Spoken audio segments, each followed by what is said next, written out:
Oi pessoal, tudo bem? Estamos de volta com nossos vídeos aqui da Palha Automação. No último vídeo, referente a esse projeto, de uma máquina, que trabalha com o sistema manual e o sistema automático, a gente falou sobre essa parte aqui da alimentação, a parte de força aqui do sistema.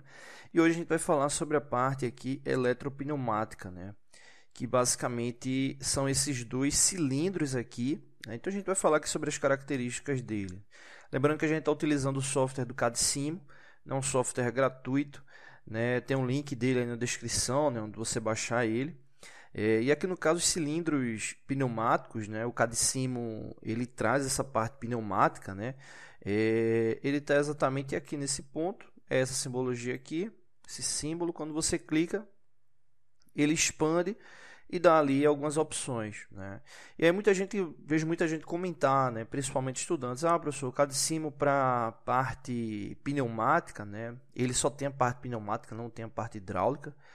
O CADSIMO é muito limitado, são poucas opções, mas aí é importante você ficar atento, com o que você quer ali do elemento, Comparado a outros softwares na parte de pneumática, que é dedicado à parte de pneumática, de fato a biblioteca dele não é tão vasta. Mas, pelo menos para a grande maioria dos projetos que precisei desenvolver, ele contemplou plenamente lá a operação. Então, aqui quando você clica nesse símbolo aqui, representando o cilindro, ele vai mostrar esses elementos aqui, mas boa parte desses elementos, quando você dá um duplo clique nele, principalmente os atuadores, os cilindros, te dá uma série de opções ali de possibilidade de alterar. Então aqui você tem uma série de elementos, motor pneumático, ventosa, cilindro de simplização, duplação. Então, por exemplo, nesse caso aqui, esse componente que a gente está utilizando é esse aqui, que é um cilindro de duplação. Então, quando você clica nele, ele vai trazer aqui a simbologia, vou colocar ele aqui nesse ponto.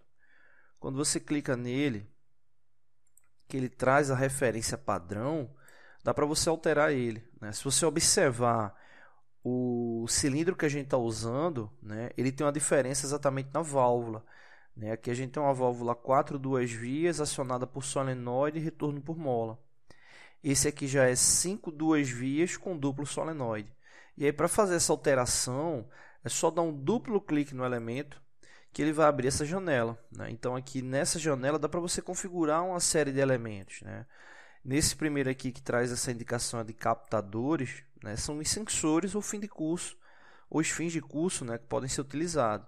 E aí é interessante porque ele tem sensor tanto recuado como avançado, que já é o comum, mas ele também tem a possibilidade de um sensor central. Então, isso aqui representa os sensores magnéticos, e essa parte aqui de baixo representa o fim de curso físico, que também pode ficar no início ou final do elemento ou centro. Então, por exemplo, eu vou marcar essas caixinhas aqui. Se você observar, só está marcada essas duas, que indicam exatamente o que vai estar habilitado na hora ali da operação. Que nesse caso aqui é um sensor magnético contraído, um sensor magnético expandido, que basicamente é ele recuado e avançado. Aqui está a nomenclatura dos sensores e só são eles dois que estão habilitados. Se a gente clicar nas caixinhas aqui, ele vai marcar outras. Eu vou colocar aqui um tagueamento aleatório para eles. Vou colocar aqui X, Y. Eu vou alterar, ele aqui está igual, vou alterar esse aqui, vou colocar aqui Z. E vou colocar esse aqui W, só para ter referência. E vou apertar aqui OK. Vou até trazer ele mais para baixo aqui para a gente poder ver melhor. Vou clicar aqui nele, vou arrastar. Bom, se a gente observar, veja que eu deixei ele todo marcado na parte de captadores, como ele chama aqui no software. E veja que apareceu. Tem os 3 sensores magnéticos, ou seja, o sensor avançado, o recuado, o sensor central, e o mesmo vale aqui para os fins de curso, aqui tipo rolete. Um recuado, um avançado e um central. E aí fica uma dica importante, que é exatamente ficar atento com o tagueamento. O tagueamento aí é o detalhe crucial do elemento. Então, veja aqui que a gente aumentou, né, o número de entradas aqui para esse elemento, seria o limite de entradas, né, aqui para o cilindro está mandando ali para um outro elemento, né? Então, nesse caso aqui são elementos elétricos, né, trazendo essa base eletropneumática. Beleza, então tem os captadores. O cilindro a gente já escolheu ele duplação, né? Se a gente quisesse escolher ele de simples ação, retorno por mola, seria esse aqui. E tem a possibilidade também de configurar aqui as válvulas, né? Quando você dá um duplo clique, ele vai trazer aqui, ó, uma série de possibilidades de válvula. Aí, no caso, a questão das válvulas não é para você marcar e desmarcar, é para você escolher a que você vai utilizar. Nesse caso, tá aqui, ó, a de 5 duas vias com duplo solenoide. No nosso caso, a gente está utilizando uma 4 duas vias acionada por solenoide e retorno por mola, que seria essa aqui de cima, ou seja, o que a gente está utilizando no projeto, né? Então, aqui você tem outras possibilidades de estar utilizando aí para válvula. E aí um detalhe muito importante está aqui, ó, é o tagueamento, né? Seria o tagueamento da solenoide. Por exemplo, nesse caso aqui, a que está marcada é uma solenoide, é uma válvula com duplo solenoide. Se você marcar, por exemplo, essa daqui 4 duas vias, né, com avanço com solenoide e retorno por mola, veja que ele tirou aqui a outra caixinha, porque é só um solenoide, que no caso, inclusive, é o que a gente está usando, né? Vou subir aqui para a gente ver do nosso projeto. No nosso projeto está aqui, ó, a válvula direcional, avanço por solenoide e retorno por mola.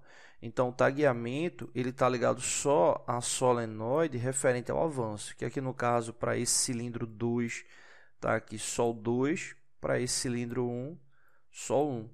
Né? Se você quiser fazer a referência do atuador, é esse primeiro elemento aqui, que é o tagueamento dele. É um tagueamento referencial, ele não tem questão de vínculo com os elementos ali do sistema, né? É diferente dos sensores e da questão da solenoide.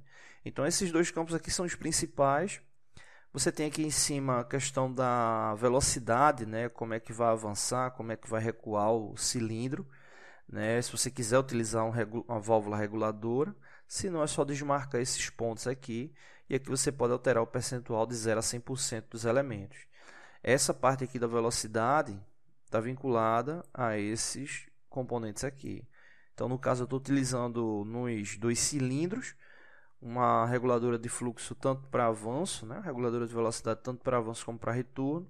E aí todas elas estão setadas a 50%, mas aí você pode alterar essa configuração. Então, basicamente, esse ponto aqui eu queria mostrar para vocês. E aí no próximo vídeo eu vou falar sobre a questão do vínculo desses componentes ao sistema, né? E tem até um detalhezinho aqui do processo que está no projeto, mas a gente praticamente não está utilizando, tá bom? E aí no próximo vídeo a gente fala sobre o vínculo do sistema eletropneumático lá com o CLP, tá bom? Valeu!